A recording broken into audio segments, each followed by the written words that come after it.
Uh, so in the last class, one second. In the last class, we studied the general characters and the difference between chondrichthyes and osteichthyes. Okay, and in this class, we will start with the study of scoliodon type study.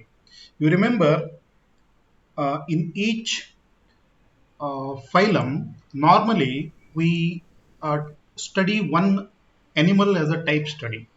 ಅಂದ್ರೆ ಆ ಫೈಲಮ್ನಲ್ಲಿ ಈಗ for example ನೀವು first ಸೆಮಿಸ್ಟರ್ನಲ್ಲಿ ಅನೆಲಿಡಾದಲ್ಲಿ ಅರ್ಥವರ್ಮ್ study ಮಾಡಿದ್ರೆ ಆಯ್ತಾ. ಯಾಕೆ ಅಂದ್ರೆ ಅರ್ಥವರ್ಮ್ನ detail ಆಗಿ study ಮಾಡಿದ್ರೆ ನಿಮ್ಗೆ ಅನೆಲಿಡಾದ್ದು ಎಲ್ಲಾ ಮೆಂಬರ್ಸ್ದು ಒಂದು ಐಡಿಯಾ ಬಂದ್ಬಿಡುತ್ತೆ. So that is how we study animal, one typical animal from the group. So ಒಂದು ಗ್ರೂಪ್ನಿಂದ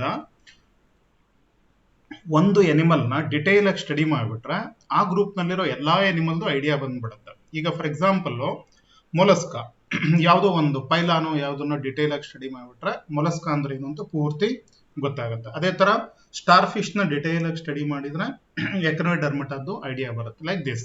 so we take the example of animals.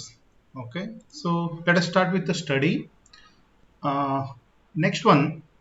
So this is scoliodon. So ಹಾಗಾದ್ರೆ ನಾವು ಪೈಸಸ್ ನಲ್ಲಿ ಎರಡಿದೆ ನಿಮಗೆ ಗೊತ್ತು, ಕಾಂಡ್ರಿಕ್ಟಿಸ್ ಆಸ್ಟಿಕ್ಟಿಸ್ ಅಂತ. ಇಲ್ಲಿ ಟಿಪಿಕಲ್ ಎನಿಮಲ್ ನ ಈ ಕಾರ್ಟಿಲೇಜ್ ಫಿಶ್ ನ ತಗೊಂಡಿದ್ದಾರೆ. So we have kept this one. Remember, ಈ ಸ್ಕಾಲಿಯೋಡಾನ್ ಏನಿದೆಯಲ್ಲ, this is the name of the genus. ಇದು ಜೀನಸ್ ನೇಮು. ಕಾಮನ್ ಆಗಿ ಶಾರ್ಕ್ ಅನ್ನೋ ವರ್ಡ್ ನ ಯೂಸ್ ಮಾಡ್ತೀವಿ, ಬಟ್ ಕನ್ಫ್ಯೂಷನ್ ಬೇಡ. ಏನಂದ್ರೆ shark is a common name which is used for many types of Chondrichthyes. Literally ಒಂದು 700 ಸ್ಪೀಸೀಸ್ ಗಿಂತ ಜಾಸ್ತಿ ಇದಾವೆ ಶಾರ್ಕ್ಸ್. ಅಂದ್ರೆ ನೇಚರ್ ನಲ್ಲಿ ಸುಮಾರು ಒಂದು 700ಕ್ಕಿಂತ ಜಾಸ್ತಿ ಸ್ಪೀಸೀಸ್ ಶಾರ್ಕ್ಸ್ ಇದಾವೆ. I told you, small shark ನಿಂದ ಇಟ್ಕೊಂಡು ಬಹಳ ದೊಡ್ಡ ಫ್ಯೂ ಮೀಟರ್ಸ್ ಉದ್ದ ಇರುವಂತ ಶಾರ್ಕ್ಸ್ ಇದಾವೆ. ಇಲ್ಲಿ ನಾವು ಸ್ಟಡಿ ಮಾಡ್ತಾ ಇರೋದು ಸ್ಕಾಲಿಯೋಡೋನ್ ಅಂತ. You people are unlucky literally. ಯಾಕೆ ಅಂದ್ರೆ ಈಗೇನಾಗಿದೆ ಜುವಾಲಜಿನಲ್ಲಿ ಅಂದ್ರೆ ಯಾವುದು ಡಿಸೆಕ್ಷನ್ ಮಾಡೋ ಹಾಗಿಲ್ಲ, ಎನಿಮಲ್ಲು ಸ್ಪೆಸಿಮನ್ ತಗೊಂಡ್ಬಂದು ಸ್ಟಡಿ ಮಾಡೋ ಹಾಗಿಲ್ಲ. ಸೊ ನಾವೆಲ್ಲ ಸ್ಟೂಡೆಂಟ್ ಇದ್ದಾಗ, BSc ನಲ್ಲಿ ಇದ್ದಾಗ, ಈ ಸ್ಕಾಲಿಯೋಡೋನ್ ಏನಿದೆಯಲ್ಲ, ಇದೊಂದು ಸುಮಾರೊಂದು ಇಮ್ಯಾಜಿನ್ ಮಾಡ್ಕೊಳ್ಳಿ, ಒಂದು 15 to 30 ಸೆಂಟಿಮೀಟರ್, ರೈಟ್, ಒಂದು ಫೀಟ್ ಉದ್ದ ಇರುವಷ್ಟು ಫಿಶ್ ಬರುತ್ತೆ ಇದು. ಇದನ್ನ ನಾವು ಡಿಸೆಕ್ಟ್ ಮಾಡ್ತಾ ಇದ್ವಿ. We use to dissect this animal.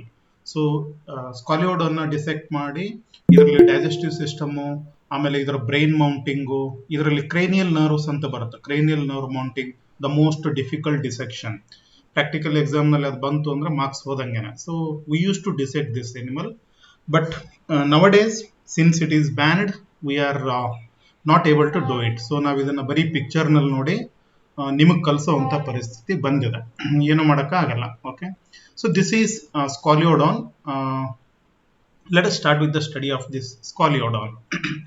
As you already know, all the chondrichthyes and all the fishes in general, they show spindle-shaped body, right? So I told you the importance of spindle shape. So ಹಾಗಾದ್ರೆ ನಾವು study ಮಾಡ್ತಾ ಇರೋದು ಸ್ಕಾಲಿಯೋಡೋನ್. ನೆನ್ಪಿಟ್ಕೊಳ್ಳಿ, ಸ್ಕಾಲಿಯೋಡೋನ್ correct ಆಗಿ ಹೇಳೋದಾದ್ರೆ ಸ್ಕಾಲಿಯೋಡೋನ್ ಸೊರೊಕೋವಾ. Species name ಸೊರೊಕೋವಾ ಅಂತ ಬರುತ್ತೆ, but I am using only the genus name here. Spindle shaped. The body is spindle shaped and it measures about 60 centimeter long. ಅಂದ್ರೆ ಪೂರ್ತಿಯಾಗಿ ಡೆವಲಪ್ ಆಗಿರುವಂತ ಫಿಶ್ ಇದ್ರೆ ಅದೊಂದು 60 ಸೆಂಟಿಮೀಟರ್ ತನಕ ಹೋಗುತ್ತೆ. ಎವರೇಜ್ ಆಗಿ 30 ಸೆಂಟಿಮೀಟರ್ ಇರುತ್ತೆ. If it grows completely, then it will reach the length of about 60 centimeters. And body is divided into head, trunk and tail. You can easily see this is the head. Trunk region confuse ಮಾಡ್ಕೋಬೇಡಿ. ಈ neck ಏನಿದೆಯಲ್ಲ ಇದನ್ನ ನಾವು trunk ಅಂತ ಕರಿಬಹುದು. ಇಲ್ಲಿಂದ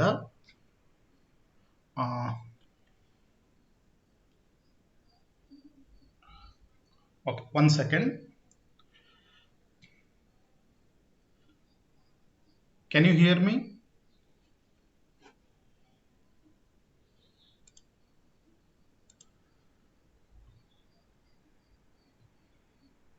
Hello.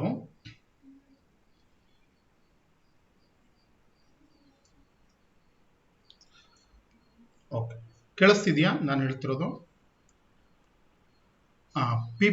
PPT display ಆಗ್ತಿಲ್ಲ ಅನ್ಕೋತೀನಿ. 1 second, it will be corrected.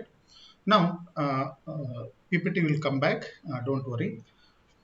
Here what happens is the body is divided into head, trunk and tail.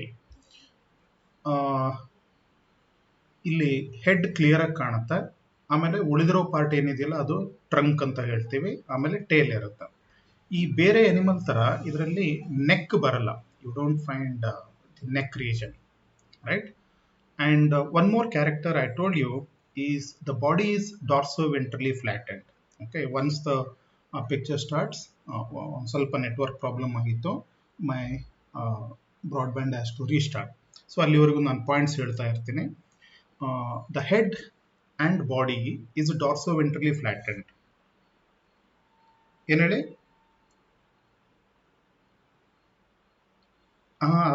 ಅದನ್ನೇ ನಾನು ಹೇಳ್ತಾ ಇರೋದು. Actually I am presenting from laptop, right? So ಅಲ್ಲೇನಾಯ್ತು, ಕರೆಂಟು ಸ್ವಲ್ಪ ಕಟ್ ಆದ ಕೂಡಲೇ ಬ್ರಾಡ್ಬ್ಯಾಂಡ್ ಕನೆಕ್ಷನ್ ಕಟ್ ಆಗಿದೆ. ಅದು ಮತ್ತೆ ವಾಪಸ್ ಹಾಕ್ತೀನಿ ಈಗ. ಅಲ್ಲಿವರೆಗೂ ನಾನು ಇದರಿಂದ ಬರೀ ಆಡಿಯೋ ಒಂದು ಸ್ವಲ್ಪ ಹೇಳ್ತಾ ಇರ್ತೀನಿ, ಪಾಯಿಂಟ್ಸ್ ಹೇಳ್ತಾ ಇರ್ತೀನಿ. The PPT will come back, right? ಅದು ಆಫ್ ಆಗಿದೆ, ಆನ್ ಮಾಡ್ತಾ ಇದ್ದೀನಿ. I will continue with explanation ಮಾಡ್ತಾ ಇರ್ತೀನಿ. ಅಷ್ಟರಲ್ಲಿ PPT ಬರುತ್ತೆ. Okay, don't worry. So Chondrichthyes general character ನಾನು ಹೇಳುವಾಗ ಆಮೇಲೆ ಕಂಪ್ಯಾರಿಸನ್ ಮಾಡೋದು ಹೇಳಿದ್ದೆ. ಈ ಕಾರ್ಟಿಲೇಜ್ ಫಿಶು ಮತ್ತು ಬೋನಿ ಫಿಶ್ ಏನಿದೆಯಲ್ವಾ, ಸೊ ಇವೆರಡರ ಮಧ್ಯ ಮೇನ್ ಡಿಫ್ರೆನ್ಸಸ್ ಹೇಳುವಾಗ ಬಾಡಿ ಬಗ್ಗೆ ಹೇಳಿದ್ದೆ ನಾನು. ಈ ಕಾಂಡ್ರಿಕ್ಟಿಸ್ ಅಂದ್ರೆ ಶಾರ್ಕು ಇವೆಲ್ಲ ಏನಿದೆಯಲ್ಲ, ಇದು ಡಾರ್ಸೋವೆಂಟ್ರಲಿ ಫ್ಲಾಟ್ ಇರುತ್ತೆ. ಆಮೇಲೆ ಬೋನಿ ಫಿಶು ಲ್ಯಾಟ್ರಲಿ ಏನಾಗಿರುತ್ತೆ, ಫ್ಲಾಟ್ ಆಗಿರುತ್ತೆ ಅಂತ ಹೇಳಿ, right? So here the body is dorsoventrally flattened. Remember, this dorsoventrally flattened body helps the animal to swim very fast. ಒಂದು ಕ್ಯಾರೆಕ್ಟರ್ ನೆನ್ಪಿಟ್ಕೊಳ್ಳಿ, ಶಾರ್ಕ್ ಬಗ್ಗೆ ಬಂದಾಗ all the sharks, you know they are the deadliest. I will come back to my okay. So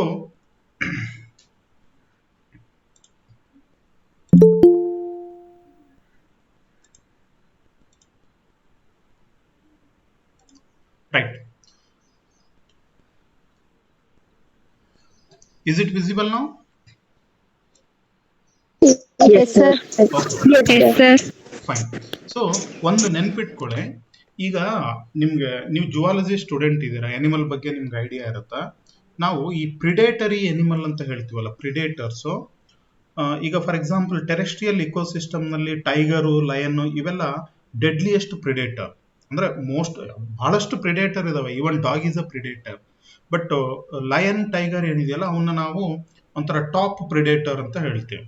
ಇಲ್ಲಿ marine ecosystem ಬಂದಾಗ, ಅಂದ್ರೆ ಸಮುದ್ರದಲ್ಲಿ the most dangerous predator ಯಾವುದು ಅಂದ್ರೆ ಶಾರ್ಕ್. ನೆನ್ಪಿಟ್ಕೊಳ್ಳಿ, ಶಾರ್ಕ್ ನ ಪ್ರಿಡೇಟ್ ಮಾಡಿ ಅಟ್ಯಾಕ್ ಮಾಡಿ ತಿನ್ನುವಂತ ಇನ್ನೊಂದು ಅನಿಮಲ್ ಇಲ್ಲ. ಇದೊಂಥರ ಟಾಪ್ ಪ್ರಿಡೇಟರ್ ಇದು. This is the top predator which will attack all other animals and it will eat it. So that is the most dangerous thing about this. So body is dorsoventrally flattened. We discussed it. Then we have to study classification. ನೆನ್ಪಿಟ್ಕೊಳ್ಳಿ, ನಾವು type study ಮಾಡುವಾಗ ಯಾವಾಗಲೂ ಒಂದು introduction, ಆಮೇಲೆ classification, habit and ಹ್ಯಾಬಿಟ್ಯಾಟು ಈ ತರ ಹೇಳ್ತಾ ಹೋಗ್ಬೇಕಾಗುತ್ತೆ. ಆ ಪ್ಯಾಟರ್ನ್ ಅಬ್ಸರ್ವ್ ಮಾಡಿ. So classification, phylum Chordata, group Craniata. ನಾನು ಹೇಳಿದ್ದೆ ಇದರಲ್ಲಿ ತಲೆಬುರುಡೆ ಇರುತ್ತೆ, ಅದಕ್ಕೆ ಇದು ಕ್ರೇನಿಯೇಟಾ ಗ್ರೂಪ್ ನಲ್ಲಿ ಬರುತ್ತೆ. ಸಬ್ ಫೈಲಮ್ ವರ್ಟಿಬ್ರೇಟಾ. ವರ್ಟಿಬ್ರೇಟಾ ಯಾಕೆ ಅಂದ್ರೆ ಇದ್ರ ಬಾಡಿನಲ್ಲಿ ವರ್ಟಿಬ್ರಲ್ ಕಾಲಮ್ ಇರುತ್ತೆ. Super class Pisces, I told you. ಅದರಲ್ಲಿ ಡಿವಿಷನ್ ಜ್ಞಾಥೋಸ್ಟೊಮೆಟಾ ಯಾಕೆ ಅಂದ್ರೆ ಇದರಲ್ಲಿ ಜಾ ಬೋನ್ ಇರುತ್ತೆ. ಕಾಂಡ್ರಿಕ್ಟಿಸ್, this is Chondrichthyes because its endoskeleton is made up of cartilage. Then sub class Silachi ಅಂತ ಬರುತ್ತೆ. ಇದು ನಿಮ್ಗೆ ಅವಶ್ಯಕತೆ ಇಲ್ಲ. If possible you remember or you just remember up to class. Silachi includes shark and rays. Sharks ಮತ್ತು rays group ಬರುತ್ತೆ. Order Pleurotremata ಅಂತ ಹೇಳ್ತೀವಿ. Then families Scylliidae family and genus is Scoliodon. Scoliodon is the genus. ನಾನು ಹೇಳಿದೆ species normally ನಾವು ಸೊರೊಕೋವಾ ಅನ್ನೋ ಸ್ಪೀಸೀಸ್ನ study ಮಾಡ್ತೀನಿ. ಆಮೇಲೆ ಇಲ್ಲಿ ಇನ್ನೊಂದು ಹೆಸರಿದೆ, ಅಬ್ಸರ್ವ್ ಮಾಡಿ, ಡಾಗ್ ಫಿಶ್ ಅಂತ ಹೇಳ್ತಾರೆ. Remember, shark is commonly called dog fish, right? So ಗೊತ್ತಿಲ್ಲ ನಮ್ಗೆ ಅದು ಯಾಕೆ dog fish, because may be somebody has called it dogfish, and normally all the sharks are referred as dogfish. Okay, you remember that particular point. Now, after classification, let us move on to the geographical distribution. So geographical distribution andra ಒಂದು animal ನಾವು study ಮಾಡುವಾಗ ನಿಮಗೆ ಗೊತ್ತು, ಎಲ್ಲಾ animal ಭೂಮಿ ಮೇಲೆ ಎಲ್ಲಾ ಕಡೆನೂ ಇರಲ್ಲ. They have some restricted distribution. For example, you don't find the lion, right? So lions jagatnalli ella deshdallu sigalla. You don't expect them in some cold climatic conditions, etc., right? In the same way, different animals have different type of geographic distribution. ಭೂಮಿ ಮೇಲೆ ಎಲ್ಲಾ ಕಡೆನೂ ಇರೋದು ಬಹುಶಃ human ಒಬ್ನೇ ಇರಬೇಕು. ಅದನ್ನ ಬಿಟ್ರೆ ಕೆಲವೊಂದಿಷ್ಟು ವಾರ್ಮ್ ಬ್ಲಡೆಡ್ ಎನಿಮಲ್, ಬರ್ಡ್ಸ್ ಅವೆಲ್ಲ ಬರ್ತವೆ. But most of the other animals, they have restricted distribution. So we call it as geographical distribution. Geographical distribution bandaga, Scoliodon has wide distribution. About 4 species are found all along the Indian sea coast. ಈ Scoliodon ನಲ್ಲಿ ಬಹಳಷ್ಟು species ಇದಾವೆ. ನಾನು ಹೇಳಿದ್ನಲ್ವಾ, Scoliodon is the genus name. ನಮ್ಮ ಇಂಡಿಯಾದ್ದು ಅಂದ್ರೆ ನಮ್ಮ ಸಮುದ್ರ ಏನಿದೆಯಲ್ಲ, ನಮ್ಮ ಇಂಡಿಯಾದ ಸುತ್ತಲೂ ಇರುವಂತ ಸಮುದ್ರದಲ್ಲಿ ಒಂದು 4 ಸ್ಪೀಸೀಸ್ ಸಿಗ್ತವೆ. ಅದರಲ್ಲಿ ಸೊರೊಕೋವಾ ಒಂದು. Its presence has been reported from Zanzibar, Sri Lanka to Malay Archipelago, East Indies, Philippines Islands, Mexico to Panama. I think you can imagine this. ನಿಮಗೆ ಜಿಯೋಗ್ರಫಿ ಐಡಿಯಾ ಇತ್ತು ಅಂದ್ರೆ ನಾನು ಹೇಳ್ತಾ ಇರೋ ಏರಿಯಾ ಯಾವುದು ಅಂತ ಗೊತ್ತಾಗುತ್ತಾ. ನಮ್ಮ ಇಂಡಿಯಾ ಆಮೇಲೆ ಪಕ್ಕದಲ್ಲೇ ಈ ಇಂಡೋನೇಷಿಯಾ, ಫಿಲಿಪೈನ್ಸ್ ಐಲ್ಯಾಂಡ್ಸ್ ಎಲ್ಲ ಬರುತ್ತಲ್ಲ, ಅಲ್ಲಿರೋ ಸಮುದ್ರದಲ್ಲಿ ಎಲ್ಲ ಕಡೆ ಇದು ಕಾಮನ್ ಆಗಿ ಡಿಸ್ಟ್ರಿಬ್ಯೂಟ್ ಆಗಿದೆ. West Indies and South America. So it has a wide distribution. You find this species, this genus distributed very widely in the ocean. That's about geographical distribution. Next, habitat. The natural home of Scoliodon is the sea. ನಾನು general character ಹೇಳುವಾಗ ಹೇಳಿದ್ದೀನಿ, ಕಾಂಡ್ರಿಕ್ಟಿಸ್ R exclusively marine ಅಂತ ಹೇಳಿ. So all ಕಾಂಡ್ರಿಕ್ಟಿಸ್, ಎಲ್ಲ cartilage fish marine ವಾಟರ್ನಲ್ಲಿ ಇರುತ್ತೆ, fresh ವಾಟರ್ನಲ್ಲಿ ಇರೋದಕ್ಕೆ ಸಾಧ್ಯನೇ ಇಲ್ಲ. ಇದರಲ್ಲಿ ಒಂದು ಸ್ವಲ್ಪ ಎಕ್ಸೆಪ್ಷನ್ ಏನು ಅಂದ್ರೆ, they some live in estuaries. I hope you know the meaning of estuary. Estuary ಅಂದ್ರೆ,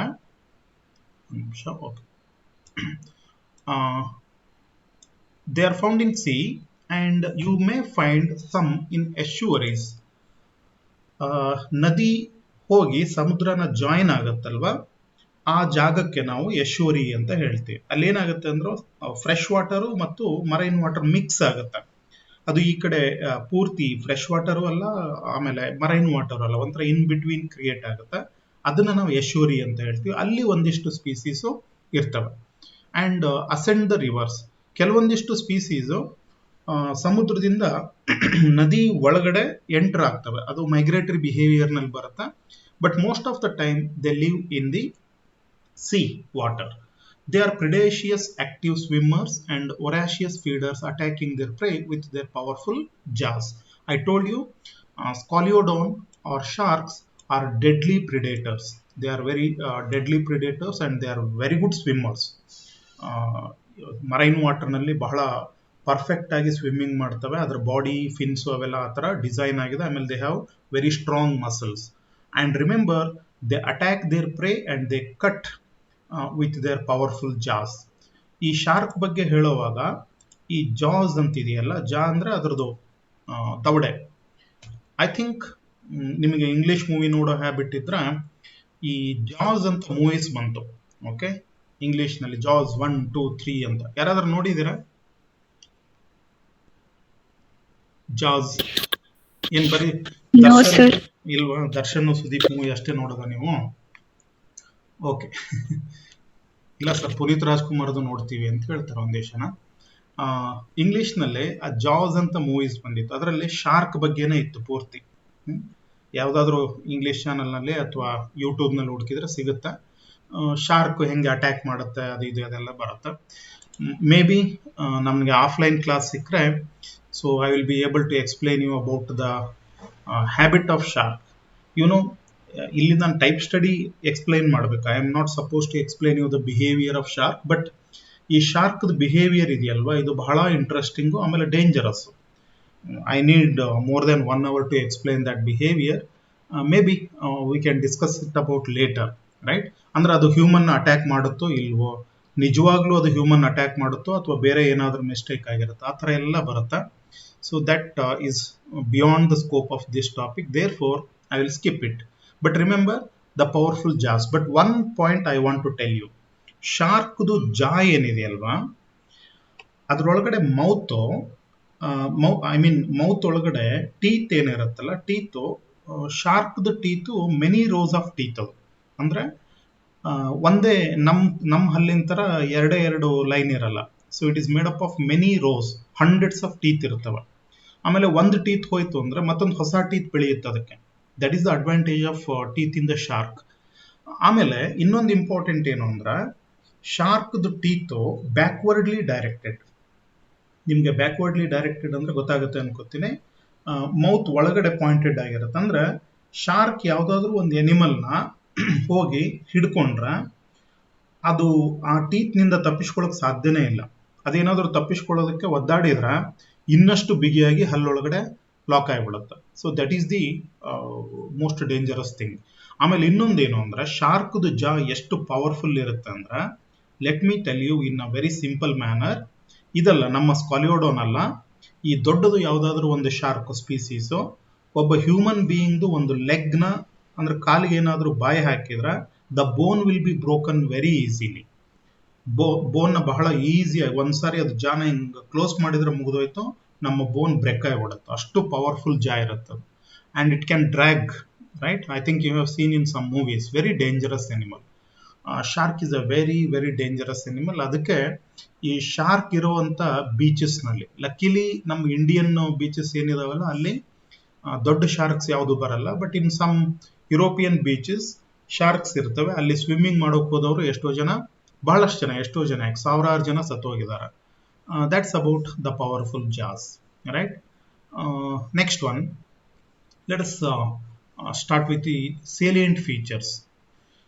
Dorsal and lateral sides of body pigmented dark gray in color. So ಬಾಡಿದು ಇಲ್ಲಿ ಈ ಚಿತ್ರ ಅಬ್ಸರ್ವ್ ಮಾಡಿ. ಓಕೆ, ಈ ಶಾರ್ಕ್ದು ಡಾರ್ಸಲ್ ಸೈಡ್ ಏನಿದೆಯಲ್ಲ ಇದು ಡಾರ್ಕ್ ಇರುತ್ತೆ. You can see here it is pigmented and it is dark grey. Whereas the ventral side is normally white and silver, ನಂತರ silvery white ಇರುತ್ತೆ. ಇದು ಬರೀ ಶಾರ್ಕ್ ಅಲ್ಲ, ಬಹಳಷ್ಟು ಈ ಮರೈನ್ ವಾಟರ್ನಲ್ಲಿರುವಂಥ ಫಿಶಸ್ ಇದೆಯಲ್ವಾ, ಅದ್ರ ಕ್ಯಾರೆಕ್ಟರ್ ಇದು. ಅಂದ್ರೆ ಡಾರ್ಸಲ್ ಸೈಡು ಡಾರ್ಕ್ ಕಲರ್ ಇರುತ್ತೆ, ವೆಂಟ್ರಲ್ ಸೈಡು ವೈಟ್ ಇರುತ್ತೆ. ನಾವು can anybody tell me is there any significance? ಅಂದ್ರೆ ಈ ಬಾಡಿ ಕಲರ್ ಇದೆಯಲ್ವಾ, ಪೂರ್ತಿ ಬಾಡಿ ಒಂದೇ ಕಲರ್ ಇರಬಹುದಾಗಿತ್ತು.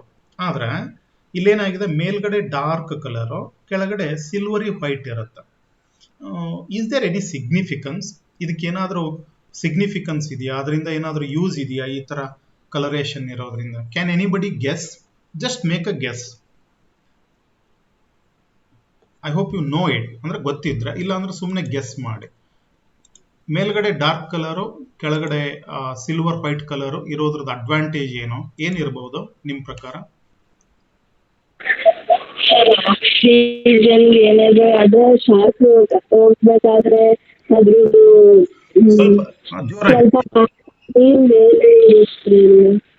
ಪೂಜಾ, ಸ್ವಲ್ಪ ಜೋರಾಗಿ ಹೇಳಿ. I think others also can't hear you. ಕೇಳಿಸ್ತಾ ಇಲ್ಲ, ಇನ್ನೊಂದು ಸ್ವಲ್ಪ ಜೋರಾಗಿ.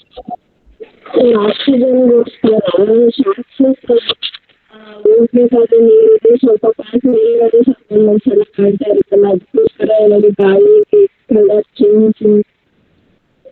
ಯಾರಿಗಾದ್ರೂ ಕೇಳಿಸ್ತಾ ಅವ್ರು ಏನ್ ಹೇಳಿದ್ರು ಅಂತ? ಅದರ್ಸ್?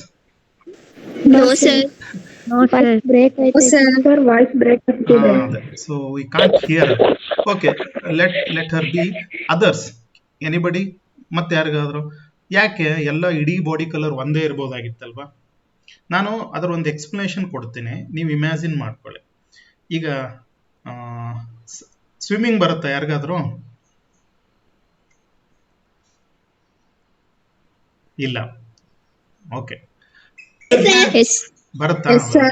Very good. ಸ್ವಿಮ್ಮಿಂಗ್ ಬರದೇ ಇದ್ರು ಯು ಜಸ್ಟ್ ಇಮ್ಯಾಜಿನ್, ಒಂದು ಇಮ್ಯಾಜಿನ್ ಮಾಡ್ಕೊಳ್ಳಿ, ಸಮುದ್ರದಲ್ಲಿ ಈ ನೀರೊಳಗಡೆ ನೀವು ಸ್ವಿಮ್ ಮಾಡ್ತಾ ನೀರ್ ಒಳಗಡೆ ಮುಳುಗಿದಿರಾ ಅಂತ ಅನ್ಕೊಳ್ಳಿ, ಆಯ್ತಾ?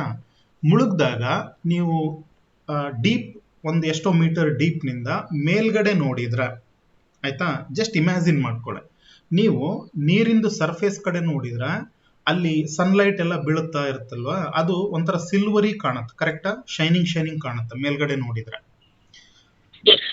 ಹಾ, ಅದೇ ನೀವು ಡೌನ್ ಅಂದ್ರೆ ಆಳದ ಕಡೆ ನೋಡಿದ್ರೆ ಕಪ್ಪಾಗಿ ಕಾಣುತ್ತೆ, ಕರೆಕ್ಟಾ? Yes, sir. Yes, sir. ಹಾ, ಈಗ ಇಮ್ಯಾಜಿನ್ ಮಾಡಿ, ಈ ಶಾರ್ಕು, ನೀವು ನೀರೊಳಗಡೆ ಇದ್ದೀರಿ, ಅಲ್ಲಿ ಇನ್ನೊಂದು ಶಾರ್ಕು ಇದೆ ಅಂತ ಅನ್ಕೊಳ್ಳಿ.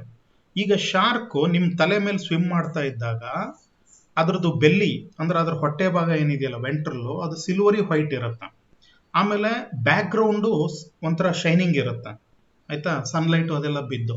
ಹಾಗಾಗಿ ನಿಮ್ ತಲೆ ಮೇಲೆ ಶಾರ್ಕ್ ಸ್ವಿಮ್ ಮಾಡುವಾಗ ಅದು ಕಾಣೋದೇ ಇಲ್ಲ, it is not visible, it becomes very difficult. ಹಾಗಾಗಿ ಶಾರ್ಕ್ ಯಾವುದೋ ಪ್ರಿಡೇಟರ್ನ ಅಟ್ಯಾಕ್ ಅಂದ್ರೆ ಪ್ರೇನ ಅಟ್ಯಾಕ್ ಮಾಡಕ್ ಹೋದಾಗ ಆ ಪ್ರೇಗೆ ಶಾರ್ಕ್ ಹತ್ರ ಬರ್ತಿದೆ ಅಂತ ಗೊತ್ತೇ ಆಗಲ್ಲ ತನ್ನ ತಲೆ ಮೇಲಿದೆ ಅಂತೇಳಿ. ಅದೇ ನೀವು ಇನ್ನೊಂದು ಅಪೋಸಿಟ್ ಇಮ್ಯಾಜಿನ್ ಮಾಡ್ಕೊಳ್ಳಿ, ನಿಮ್ ಕೆಳಗೆ ಅಂದ್ರೆ ಗ್ರೌಂಡ್ ಸೈಡು ಶಾರ್ಕ್ ಸ್ವಿಮ್ ಮಾಡ್ತಾ ಇದ್ರ ಬ್ಯಾಕ್ ಗ್ರೌಂಡ್ ಬ್ಲ್ಯಾಕ್ ಇರುತ್ತೆ, ಆಯ್ತಾ? ಶಾರ್ಕ್ದು ಮೇಲ್ಗಡೆ ಡಾರ್ಸಲ್ ಬಾಡಿನೂ ಒಂಥರ ಡಾರ್ಕ್ ಕಲರ್ ಇರುತ್ತೆ. ಹಾಗಾಗಿ ಅಲ್ಲಿನೂ ನಿಮಗೆ ಶಾರ್ಕ್ ಅಷ್ಟು ಈಸಿಯಾಗಿ ಕಾಣಲ್ಲ. No, this is the beauty of colouration. ಒಂದು ಎನಿಮಲ್ಗೆ ಕಲರೇಷನ್ ನೆನ್ಪಿಟ್ಕೊಳ್ಳಿ.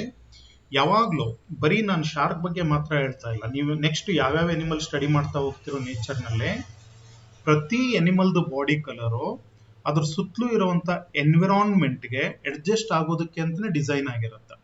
So that is the significance of body colour in the shark. ಸುಮ್ಮನೆ ನೆನ್ಪಿಟ್ಕೊಳ್ಳಿ, ಇದೊಂದು ಪಾಯಿಂಟ್. ಓಕೆ, ಅದನ್ನೇನು ಬರೆಯೋ ಅವಶ್ಯಕತೆ ಇಲ್ಲ. I just told you because there are so many interesting things which we can study, but we cannot write it. ಅದು examination point of view ಬೇಕಾಗಿರಲ್ಲ, ಆದ್ರೆ ತಿಳ್ಕೊಂಡಿರಿ ಅಷ್ಟೇ, ಶಾರ್ಕು ಅಥವಾ ಬೇರೆ ಫಿಶ್ಗೆ ಯಾಕೆ ಈ ತರ ಕಲರೇಷನ್ ಚೇಂಜಸ್ ಇರುತ್ತೆ ಅಂತ ಹೇಳಿ. Then next, head is dorso ventrally compressed, ಇದು ಆಲ್ರೆಡಿ ನಾನು ಹೇಳಿದ್ದೀನಿ. ಆಮೇಲೆ ಮೌತ್ ಬಂದಾಗ I told you mouth is situated on the ventral side, mouth ventral side ಇರುತ್ತೆ. ಆಮೇಲೆ ಈ ಹಾಫ್ ಮೂನ್ ಶೇಪ್ ಇರುತ್ತೆ ಅಂತ ಹೇಳಿದೆ. ನಾಸ್ಟ್ರಿಲ್ಸ್ ಇರ್ತವೆ, ಇಟ್ ಹ್ಯಾಸ್ ಗಾಟ್ ನಾಸ್ಟ್ರಿಲ್ಸ್, ಇದ್ರ ಟಿಪ್ ರೀಜನ್ ನಲ್ಲಿ ನಾಸ್ಟ್ರಿಲ್ ಇರುತ್ತೆ. ಇವನು ನಾಸ್ಟ್ರಿಲ್ ಇಲ್ಲಿ ನೆನ್ಪಿಟ್ಕೊಳ್ಳಿ, ಬೇರೆ higher animal, terrestrial animal nostril respiratory organ, ಅಂದ್ರೆ ಅದ್ರ ಥ್ರೂ ಏರ್ ಹೋಗುತ್ತೆ. ಬಟ್ ಇಲ್ಲಿ ನಾಸ್ಟ್ರಿಲ್ ಬರೀ ಸೆನ್ಸ್ ಆಫ್ ಸ್ಮೆಲ್ ಮಾತ್ರ, ಅಂದ್ರೆ ಅದು ಸೆನ್ಸರಿ ಆರ್ಗನ್, ಯಾಕೆಂದ್ರೆ ಇದ್ರದ್ದು ರೆಸ್ಪಿರೇಷನ್ ಗಿಲ್ಸ್ ಥ್ರೂ ಆಗ್ತಾ ಇರುತ್ತೆ. Okay, that is the thing. And protuberant eyes ಅಂತ ಹೇಳ್ತೀವಿ. ಇದಕ್ಕೆ ಎರಡು ಕಣ್ಣು ಇರ್ತವೆ, ಆ ಕಡೆ ಒಂದು ಈ ಕಡೆ ಒಂದು ದೊಡ್ಡದಾಗಿರುವಂತ ಕಣ್ಣು. ಪ್ರೊಟ್ಯೂಬರೆಂಟ್ ಅಂದ್ರೆ ಗುಡ್ಡೆಯಿಂದ ಹೊರಗಡೆ ಬರೋ ತರ ಕಾಣುತ್ತಲ್ಲ ಅಂತ ಕಣ್ಣು ಇರುತ್ತೆ, ಪ್ರೊಟ್ಯೂಬರೆಂಟ್ ಐ. ಐಲಿಡ್ ಅವೆಲ್ಲ ಇರಲ್ಲ ನಿಮ್ ತರ. Okay, then little behind eyes are 5 pairs of lateral gill clefts. So this one I also we studied. ಇದ್ರದ್ದು ಬಾಡಿದು ಲ್ಯಾಟ್ರಲ್ ಸೈಡ್ಗೆ 5 ಪೇರು, 5 ಪೇರು ಗಿಲ್ ಸ್ಲಿಟ್ಸ್ ಇರುತ್ತೆ. Gill slits R the respiratory structures, we already know that. Okay, that's about the head and body parts. Next, fins. ಈ ಅನಿಮಲ್ದು fins ಬಗ್ಗೆ ಬಂದಾಗ we know that fins are the locomotory structures, ಅಂದ್ರೆ swimming ಮಾಡೋದಕ್ಕೆ help ಆಗುವಂತ structures. They are, ಇಲ್ಲಿ ಎರಡು ತರ ಇರುತ್ತೆ ಫಿನ್ಸ್ ನಲ್ಲಿ, ಒಂದು ಪೇರ್ಡ್, ಇನ್ನೊಂದು ಅನ್ಪೇರ್ಡ್ ಅಂತೇಳಿ. ಸೊ ಪೇರ್ಡ್ ಅಂದ್ರೆ ಒಂದು ಜೊತೆ ಇರುತ್ತೆ. ಫಾರ್ ಪೇರ್ಡ್ ಎಕ್ಸಾಂಪಲ್ ಯಾವುದು ಅಂದ್ರೆ ಪೆಕ್ಟೋರಲ್ ಫಿನ್ನು ಮತ್ತು ಪೆಲ್ವಿಕ್ ಫಿನ್ನು. ಸೊ ಇಲ್ಲಿ I think you can see my markings. So pectoral fin, ಇಲ್ಲಿ ಪೆಕ್ಟೋರಲ್ ರೀಜನ್ ಅಲ್ಲಿ ಒಂದು ಪೇರ್ ಬರುತ್ತೆ, ಆಮೇಲೆ ಪೆಲ್ವಿಕ್ ರೀಜನ್ ನಲ್ಲಿ ಇನ್ನೊಂದು ಪೇರ್ ಬರುತ್ತೆ. ಇದು ಪೇರ್ಡ್ ಅಂದ್ರೆ ಆ ಕಡೆ ಒಂದು ಈ ಕಡೆ ಒಂದು ಇರುತ್ತೆ. ಇನ್ನು ಅನ್ಪೇರ್ಡ್ ಬಂದ್ರ ಇವೆಲ್ಲ ಅನ್ಪೇರ್ಡ್. ಅನ್ಪೇರ್ಡ್ ಅಂದ್ರೆ ಸಿಂಗಲ್ ಇರ್ತವೆ.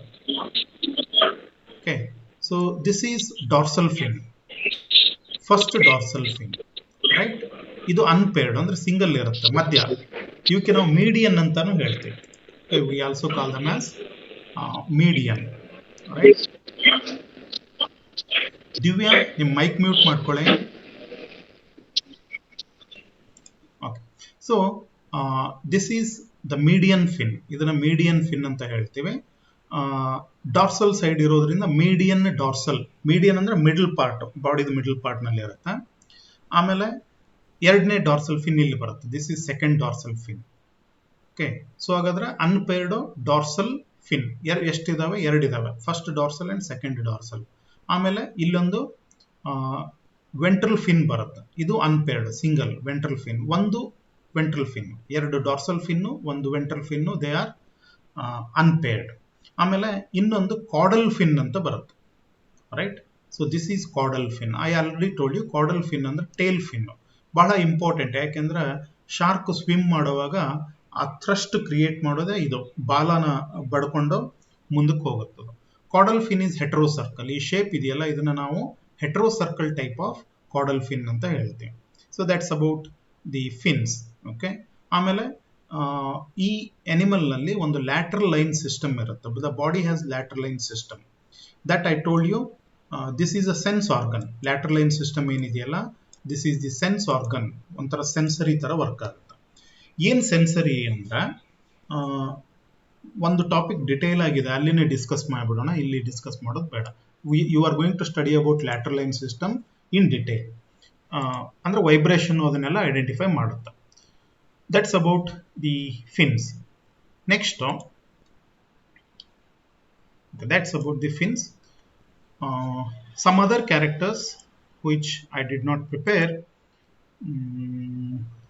Okay then. So let me tell you, sharks show sexual dimorphism, right? ಅದೊಂದೆರಡು ಹಂಗೆ ಸುಮ್ಮನೆ ಹೇಳ್ಬಿಡ್ತೀನಿ, ಓರಲ್ ಆಗಿ ಕೇಳ್ಕೊಂಬಿಡಿ. Here we can see here the points I have written. ಅಲ್ಲಿ ಪಿಪಿಟಿಗೆ ಹಾಕಿಲ್ಲ. They show sexual dimorphism. So sexual dimorphism ಅಂದ್ರೇನು? Shark ನಲ್ಲಿ male ಮತ್ತು ಫಿಮೇಲು ಸಪರೇಟ್ ಆಗಿರ್ತವೆ. You can identify the male and female using some external character. ಒಂದು character ನಾನು already ಹೇಳಿದ್ದೀನಿ, ಏನಂದ್ರೆ males are easily recognised with the help of claspers. So modified ventral fin ಅಂತ ಹೇಳಿದ್ನಲ್ವಾ, ಸೊ ಮೇಲ್ ನಲ್ಲಿ ಕ್ಲಾಸ್ಪರ್ಸ್ ಇರ್ತವೆ, ಫಿಮೇಲ್ ನಲ್ಲಿ ಕ್ಲಾಸ್ಪರ್ಸ್ ಇರಲ್ಲ. ಇದೊಂದು ಬೇಸಿಸ್ ಮೇಲೆ ನೀವು ಮೇಲ್ ಯಾವುದು ಫಿಮೇಲ್ ಯಾವುದು ಅಂತ ಈಸಿಯಾಗಿ ಐಡೆಂಟಿಫೈ ಮಾಡಬಹುದು. Then cloaca is between two pelvic fins. So ಎರಡು ಪೆಲ್ವಿಕ್ ಫಿನ್ ಮಧ್ಯ ಕ್ಲೋವಕಾ ಇರುತ್ತೆ. ಕ್ಲೋವಕಾ ಏನು ಅಂತ ಹೇಳಿದ್ರೆ, it is the opening of the reproductive and excretory tract. Male mature at length of 33 centimeter. So ಇಲ್ಲಿ ವೇರಿಯೇಷನ್ ಬರುತ್ತೆ species to species, confuse ಮಾಡ್ಕೋಬೇಡಿ. ನಾನು ಹೇಳಿದ್ದು ಮ್ಯಾಕ್ಸಿಮಮ್ 60 ಸೆಂಟಿಮೀಟರ್ ತನಕ ಹೋಗುತ್ತಾ, ಎವರೇಜು 33 ಇಂದ 36 ಸೆಂಟಿಮೀಟರ್ ಇರ್ತವೆ. ನಾವು okay, that's about the thing. These are the characters. ಇಷ್ಟು ಸಾಕು, ಇದೇನು ಬೇಕಾಗಿಲ್ಲ. ಎಕನಾಮಿಕ್ ಇಂಪಾರ್ಟೆನ್ಸ್ ಬಂದ್ಬಿಟ್ಟು, ಎಕನಾಮಿಕ್ ಇಂಪಾರ್ಟೆನ್ಸ್, ಈ ಅನಿಮಲ್ದ ಎಕನಾಮಿಕ್ ಇಂಪಾರ್ಟೆನ್ಸ್ ಏನಂದ್ರೆ, Scoliodon has great educational and experiment value. ನಾನು ಮೊದಲೇ ಹೇಳ್ಬಿಟ್ಟೆ, ಈ ಸ್ಕಾಲಿಯೋಡಾನ್ ಅನಿಮಲ್ ಏನಿದೆಯಲ್ಲ, ಇದನ್ನ ಆಲ್ ಓವರ್ ದ ವರ್ಲ್ಡ್, ಜಗತ್ತಿನ ಎಲ್ಲಾ ಕಡೆ BSc ಜುವಾಲಜಿ ಸ್ಟೂಡೆಂಟ್ಸು ಡಿಸೆಕ್ಷನ್ ಮಾಡೋದಕ್ಕೆ, ಸ್ಟಡಿ ಮಾಡೋದಕ್ಕೆ, ಬೇರೆ ಬೇರೆ ಸಿಸ್ಟಮ್, ಬ್ರೈನ್ ಹೆಂಗಿರುತ್ತೆ, ಆಮೇಲೆ ಡೈಜೆಸ್ಟಿವ್ ಸಿಸ್ಟಮ್, ರಿಪ್ರೊಡಕ್ಟಿವ್ ಸಿಸ್ಟಮ್, ಇವನ್ನೆಲ್ಲ ಸ್ಟಡಿ ಮಾಡೋದಕ್ಕೆ ಇದನ್ನು ಮಾಡೆಲ್ ಅನಿಮಲ್ ತರ ಯೂಸ್ ಮಾಡ್ತಾ ಇದ್ರು. ಈಗಲೂ ಯೂಸ್ ಮಾಡ್ತಾ ಇದ್ದಾರೆ ಬೇರೆ ದೇಶದಲ್ಲೇ. But in India this is banned. Okay, ಇಂಡಿಯಾದಲ್ಲಿ ಇದನ್ನ ಬ್ಯಾನ್ ಮಾಡಿದ್ದಾರೆ. ಯಾವ ಅನಿಮಲ್ನು ನಾವು ಡಿಸೆಕ್ಟ್ ಮಾಡೋ ಹಾಗಿಲ್ಲ. So that is the most economic importance. ಆಮೇಲೆ ನಿಮ್ಗೆ ಒಂದು ಗೊತ್ತಿರಲಿ, ಎಕನಾಮಿಕ್ ಇಂಪಾರ್ಟೆನ್ಸ್ ಬಂದಾಗ ಬೋನಿ ಫಿಶ್ ನ ಕನ್ಸ್ಯೂಮ್ ಮಾಡ್ತಾರೆ ಬಹಳಷ್ಟು, ಆಯ್ತಾ. ಆದ್ರೆ ಈ ಕಾರ್ಟಿಲೇಜ್ ಫಿಶ್ ನ ಯಾರು ಕನ್ಸ್ಯೂಮ್ ಮಾಡಲ್ಲ. Normally it is not consume. ಬಹಳಷ್ಟು ಕಡೆ ಎಲ್ಲೋ ಒಂದಿಷ್ಟು ಕಂಟ್ರಿನಲ್ಲಿ ಇದನ್ನ ಫುಡ್ ತರ ಯೂಸ್ ಮಾಡಬಹುದು, but normally it is not preferred. Maybe the taste is not liked, therefore they don't prefer it. So that is the economic importance, right? So ಇಲ್ಲಿ special features ನಾನು ಹೇಳಿದೆ. Sharks are used as food in many countries, but preferably ಬಹಳ ಕಡಿಮೆ. ಇಲ್ಲಿ shark fins ಅಂತ ಬರುತ್ತೆ. Economic importance ಹೇಳೋದಾದ್ರೆ, shark fins are dried and boiled to yield a gelatinous substance, right? So ಅದನ್ನ ಈ ಫಿನ್, ಹೆಂಗೆ ನೀವು ಅದೇನೋ ಸೂಪ್ ಅಂತ ಹೇಳ್ತಿರಲ್ಲ, ಕಾಲ್ ಸೂಪು, ಕೈ ಸೂಪು ಅಂತೇನೋ ಹೇಳ್ತಿರಲ್ಲ, ಆ ಥರ ಈ ಶಾರ್ಕ್ದು ಫಿನ್ ಕಟ್ ಮಾಡಿ ಬಾಯ್ಲ್ ಮಾಡಿ ಅದ್ರ ಜಿಲಾಟಿನಸ್ ಸಬ್ಸ್ಟೆನ್ಸ್ ತೆಗೆದು ಸೂಪ್ ತರ ಕ್ರಿಯೇಟ್ ಮಾಡ್ತಾರೆ. ಅದನ್ನ ಯೂಸ್ ಮಾಡ್ತಾರೆ ಕೆಲವೊಂದಿಷ್ಟು ಕಡೆ. Many other uses are there. ಶಾರ್ಕ್ದು ಬೇರೆ ಬೇರೆ ಥರ ಯೂಸಸ್ ಇದೆ. So this is about the morphology and I just told you the externals, right? Today's class we just discussed about the externals. Shark the external character ಮಾತ್ರ ನಾವು study ಮಾಡಿದ್ದು, right?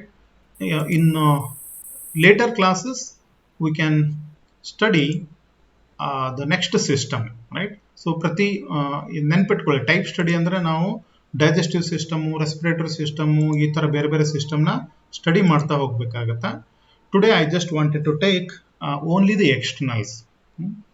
ನಾನು actually classes ತಗೋತಾ ಇಲ್ಲ, ಏನಾಗಿದೆ ಅಂದರೆ ನಂಗೆ ಈ ಕಂಟೆಂಟ್ ಡೆವಲಪ್ ಮಾಡೋದು ಕೊಟ್ಟಿದ್ದಾರೆ. 4th ಸೆಮಿಸ್ಟರ್ನವ್ರಿಗೆ ತಗೊಳ್ಳಲ್ಲ ಅಂತಲೇ ಹೇಳಿದ್ದೆ, ನಿಮಗೂ ನಾನು ತಗೋಬಾರ್ದು ಅಂತ ಅಂದ್ಕೊಂಡಿದ್ದೆ, ಬಟ್ ಕಂಟಿನ್ಯೂಟಿ ತಪ್ಪೋಗುತ್ತೆ ಅಂಥೇಳಿ ಐ ಆಮ್ ಟೇಕಿಂಗ್. ಒಂದು ಅರ್ಧ ಗಂಟೆನಾದರೂ ತಗೊಂಡಾಯ್ತು ಅಂತ ತಗೊಂಡೆ. So I think since I have to start working on ಈ ಕಂಟೆಂಟ್, ಅದೊಂದು ಸ್ವಲ್ಪ ಅರ್ಜೆಂಟ್ ಕೆಲಸ ಇದೆ, but still no problem. We just completed the externals topic, ಆಯಿತಾ. ನೆಕ್ಸ್ಟ್ ಏನಿದೆಯಲ್ವಾ, ನೆಕ್ಸ್ಟು ಇದು ಏನು ಸಿಸ್ಟಮ್, ಡೈಜೆಸ್ಟಿವ್ ಸಿಸ್ಟಮ್ ಸ್ಟಾರ್ಟ್ ಮಾಡಬೇಕು. ಅದನ್ನು ನೆಕ್ಸ್ಟ್ ಕ್ಲಾಸ್ನಲ್ಲಿ ತಗೋತೀನಿ. ಇದರಲ್ಲಿ ಯಾರಿಗಾದ್ರೂ ಏನಾದರೂ ಕ್ವಶನ್ಸ್ ಇದ್ದರೆ ಕೇಳ್ಬೋದು. ಅಂದರೆ ಶಾರ್ಕ್ದು ಎಕ್ಸ್ಟರ್ನಲ್ಸ್ ಬಗ್ಗೆ ಅಥವಾ any general character if you are interested. ಸಿಲೆಬಸ್ನಲ್ಲಿ ಇಲ್ಲದೆ ಇದ್ದರೂ ಏನಾದರೂ ಡೌಟ್ ಇದ್ದರೆ ಕೇಳಿ, ಗೊತ್ತಿದ್ರೆ ಹೇಳ್ತೀನಿ. Otherwise we will find the answer together. Any doubts regarding the externals? Sir, shark humans ತಿನ್ನುತ್ತೆ ತಾನೆ?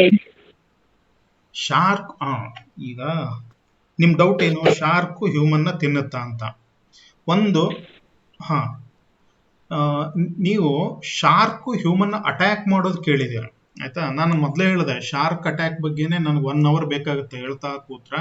ಅಂದರೆ ಯಾವ್ಯಾವ ದೇಶದಲ್ಲಿ ಅಟ್ಯಾಕ್ ಮಾಡುತ್ತೆ, ಹೆಂಗೆ ಅಟ್ಯಾಕ್ ಮಾಡುತ್ತೆ, ಅದ್ರ ಪ್ಯಾಟರ್ನ್ ಏನು, ನಂಬರ್ ಏನು, I can take 1 hour about that. But ಒಂದು 5 minutes, ಒಂದು 2 minutesನಲ್ಲಿ ನಿಮ್ಗೆ ಹೇಳ್ಬಿಡ್ತೀನಿ ಏನು ಕತೆ ಅಂಥೇಳಿ. ಈ ಸ್ವಿಮ್ಮಿಂಗ್ ಮಾಡೋಕ್ಕೆ ಹೋದಾಗ ಶಾರ್ಕ್ಗಳು ಹ್ಯೂಮನ್ನ ಅಟ್ಯಾಕ್ ಮಾಡಿದ ಸ್ಟೋರೀಸ್ ಇದಾವೆ. ಒಂದು ನೆನ್ಪಿಟ್ಕೊಳ್ಳಿ, ಶಾರ್ಕು ಹ್ಯೂಮನ್ನ ಅಟ್ಯಾಕ್ ಮಾಡುತ್ತಾ, ನಾನು ಹೇಳಿದ್ನಲ್ವಾ, ಮೌತ್ ನಿಂದ ನಮ್ಮ ಕಾಲಿಗೆ ಅಥವಾ ಬಾಡಿಗೆ ಬಾಯಿ ಹಾಕಿದಾಗ ಆ ಕಾಲೆಲ್ಲ ಕಟ್ಟಾಗಿ ಹೋಗುತ್ತೆ, ಸತ್ತೋಗ್ಬಿಡ್ತಾರೆ. ಬಟ್ ರಿಮೆಂಬರ್, ಕರೆಕ್ಟಾಗಿ ಕೇಳಿಸ್ಕೊಳ್ಳಿ, shark do not eat human beings. Human ಬೀಯಿಂಗ್ನ ತಿನ್ನಲ್ಲ. ಶಾರ್ಕು ಹ್ಯೂಮನ್ ಬೀಯಿಂಗ್ನ ತಿನ್ನಬೇಕು ಅಂತ ಅಟ್ಯಾಕ್ ಮಾಡಲ್ಲ. This is what the scientist have discovered. ಅಂದರೆ ಬಯಾಲಜಿಸ್ಟ್ಸು, ಬಿಹೇವಿಯರಲ್ ಬಯಾಲಜಿಸ್ಟ್ಸು ಸ್ಟಡಿ ಮಾಡ್ಕೊಂಡಿರೋದು ಇದನ್ನ. ಅಂದ್ರೆ ಶಾರ್ಕಿಗೆ ನಾವು ನ್ಯಾಚುರಲ್ ಫುಡ್ ಅಲ್ವೇ ಅಲ್ಲ. ನಮ್ಮ ಬಾಡಿನಲ್ಲಿ ಅದಕ್ಕೆ ಬೇಕಾದಷ್ಟು ಫ್ಯಾಟ್ ಇರಲ್ಲ. ಶಾರ್ಕ್ದು ಫೇವ್ರೇಟ್ ಫುಡ್ ಯಾವ್ದು ಗೊತ್ತಾ? ಸೀಲ್ ಅಂತ ಒಂದು ಎನಿಮಲ್ ಬರುತ್ತೆ, ನಾವು ಸೀಲ್ ಅಂತ ಕರಿತೀವಿ. ಅದರಲ್ಲಿ ಸಿಕ್ಕಾಪಟ್ಟೆ ಫ್ಯಾಟ್ ಇರುತ್ತೆ. ಅದಕ್ಕೆ ಫ್ಯಾಟಿ ಎನಿಮಲ್ ಬೇಕು ಅಥವಾ ಬೇರೆ ಫಿಶ್ನ ತಿನ್ನುತ್ತದು. ನಾವೇನಿದೀವಲ್ವಾ ಹ್ಯೂಮನ್ ಬೀಯಿಂಗು, ನಮ್ಮ ಬಾಡಿನಲ್ಲಿ ಅದಕ್ಕೆ ಬೇಕಾಗಿರುವಷ್ಟು ಫ್ಯಾಟ್ ಸಿಗಲ್ಲ, ಮಸಲ್ ಸಿಗಲ್ಲ, ಬರೀ bone. So therefore sharks do not like our body. ಆಮೇಲೆ ನಾವು ನ್ಯಾಚುರಲ್ ಪ್ರೆಡೇಟ್, ನಾವು ಅದರದ್ದು ನ್ಯಾಚುರಲ್ ಪ್ರೇ ಅಲ್ವೇ ಅಲ್ಲ. ಯಾಕೆ ಅಂದ್ರೆ ಶಾರ್ಕ್ದು ಹ್ಯಾಬಿಟೇಟ್, ನೀವು ಇದನ್ನೇ ಅರ್ಥ ಮಾಡ್ಕೊಳ್ಳಿ, ನೀವು ಬಯಾಲಜಿ ಸ್ಟೂಡೆಂಟು. ಶಾರ್ಕ್ ಇರೋದೆಲ್ಲಿ? ಸಮುದ್ರದಲ್ಲಿ. ನಾವಿರೋದೆಲ್ಲಿ? ಭೂಮಿ ಮೇಲೆ, ಆಯ್ತಾ. ಸೊ ಆ ಎವಲ್ಯೂಷನ್ ಆಗುವಾಗ ನೇಚರ್ನಲ್ಲಿ ಅದು ತನ್ನ ಹ್ಯಾಬಿಟ್ಯಾಟ್ನಲ್ಲಿ ಯಾವ ಎನಿಮಲ್ ಇರುತ್ತೋ ಅದನ್ನ ಫುಡ್ ತರ ತಿನ್ನೋದಕ್ಕೆ ಡೆವಲಪ್ ಮಾಡ್ಕೊಂಡಿರುತ್ತೆ ಬಿಹೇವಿಯರ್ನ. ಸೊ ನಾವು ಭೂಮಿ ಮೇಲೆ, ಅದು ಸಮುದ್ರದಲ್ಲಿ ಇರೋದ್ರಿಂದ ಸೊ ಕ್ವಶನ್ನೇ ಅಲ್ಲ, ನಾವು ಅದ್ರದ್ದು ನ್ಯಾಚುರಲ್ ಫುಡ್ ಅಲ್ವೇ ಅಲ್ಲ. ಇದೊಂದು ಪಾಯಿಂಟು.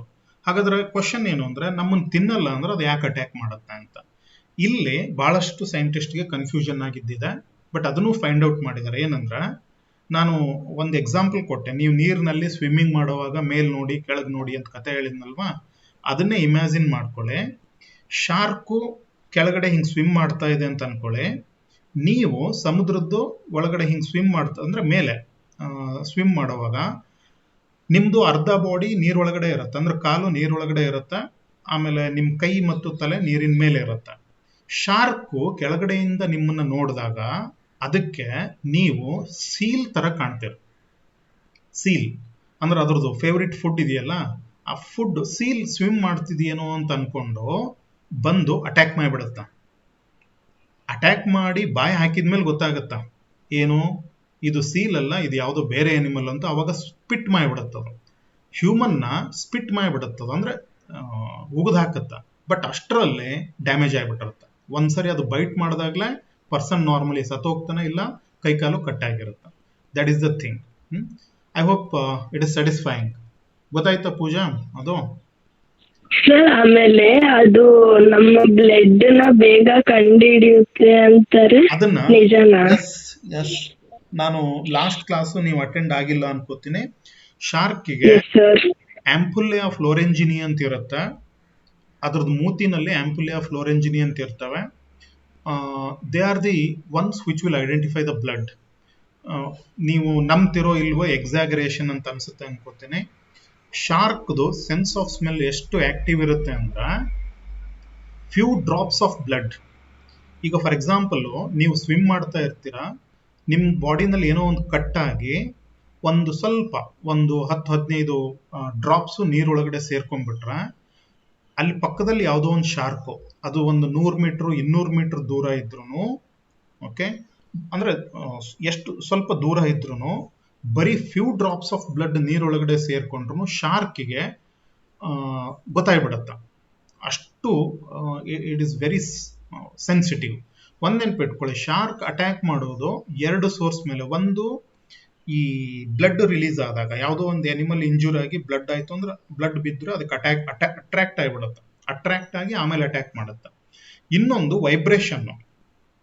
ಅಂದ್ರೆ ಮಾಮೂಲಾಗಿ ಸ್ವಿಮ್ ಮಾಡೋ ಎನಿಮಲ್ಗೂ ಏನೋ ಇದು ಏನೋ ಇಂಜುರಿ ಆಗಿ ಒದ್ದಾಡೋ ಎನಿಮಲ್ದು ವೈಬ್ರೇಷನ್ ಬೇರೆ ಇರುತ್ತೆ, ಆಯ್ತಾ? ಈಗ ಫಾರ್ ಎಕ್ಸಾಂಪಲ್ ಯಾರೋ ಒಬ್ರು ಸುಮ್ಮನೆ ಹಾಯ್ ಹೂ ಅಂತ ಕೂಗೋದಕ್ಕೂ, ಏನೋ ಗಾಯ ಆಗಿ ಪೆಟ್ ಬಿದ್ದು ಕೂಗೋದಕ್ಕೂ ವ್ಯತ್ಯಾಸ ಇರುತ್ತಲ್ವಾ?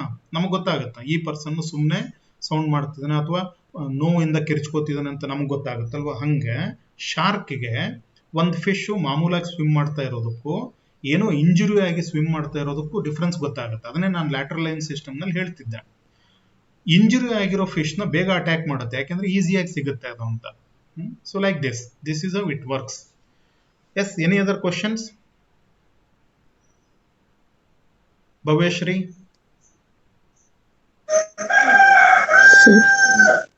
ಕೋಳಿ ಚೆನ್ನಾಗಿ ಕೂಗ್ತು ರಮ್ಯಾ ಅವ್ರ ಮನೆಯಲ್ಲಿ. Yes, you have any question? No sir. Okay, ಯಾವುದು ಡೌಟ್? ಏನು ಡೌಟ್ ಇಲ್ಲ ಅಂದ್ರೆ I am going to conclude, right? So next ಕ್ಲಾಸ್ನಲ್ಲಿ ಇದ್ರದ್ದು ಡೈಜೆಸ್ಟಿವ್ ಟೈಪ್ ಸ್ಟಡಿನೇ ಕಂಟಿನ್ಯೂ ಆಗುತ್ತೆ. ಒಂದು 2-3 ಕ್ಲಾಸು ಟೈಪ್ ಸ್ಟಡಿನೇ ಇರುತ್ತೆ. Okay, okay then. So we will conclude because I have some other work and another class, right? So doubt ಇದ್ರೆ note down ಮಾಡ್ಕೊಳ್ಳಿ, next ಕ್ಲಾಸ್ನಲ್ಲಿ ಕೇಳಿ ಅದನ್ನು. Okay then, thank you everyone. Thank you, sir. Thank you, sir. Thank you, sir. Thank you. Thank you, sir.